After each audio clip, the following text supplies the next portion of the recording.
Hello viewers, কেমন আছেন বন্ধুরা? আজকের ভিডিওতে দেখব যে দুর্নীতি দমন কমিশনে একটি সরকারি চাকরির নোটিশ প্রকাশ পেয়েছে।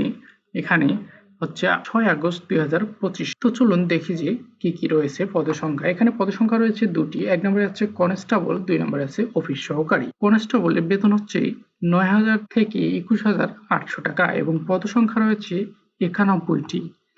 এখানে শিক্ষা যোগ্যতা লাগবে আপনার এসএসসি পাস হলে আপনি আবেদন করতে পারবেন। এসএসসি বা সমমান পরীক্ষায় সার্টিফিকেট থাকলেই আপনি আবেদন করতে পারবেন। এবং অফিস সহকারী সহায়ক বেতন হচ্ছে 8,250 থেকে 20,010 টাকা। পদসংখ্যা রয়েছে 10টি। আপনি অষ্টম পাস হলে এখানে আবেদন করতে পারবেন। মোট হচ্ছে 101টি। আবেদনকারী প্রার্থী যে কোনো একটি পদে আবেদন করতে পারবে, আপনি একাধিক পদে আবেদন করতে পারবেন না। আবেদনকারীর বয়স হচ্ছে 1 আগস্ট 2025-এ 18 থেকে 32-এর মধ্যে হতে হবে এবং আবেদন ফি হচ্ছে 56 টাকা এবং আবেদন শুরু এবং শেষ তারিখ, আবেদন শুরুর তারিখ হচ্ছে 13 আগস্ট 2025 সকাল 10 ঘটিকায় এবং শেষ তারিখ হচ্ছে 11 সেপ্টেম্বর 2025 খ্রিস্টাব্দ বিকাল 5 ঘটিকায়।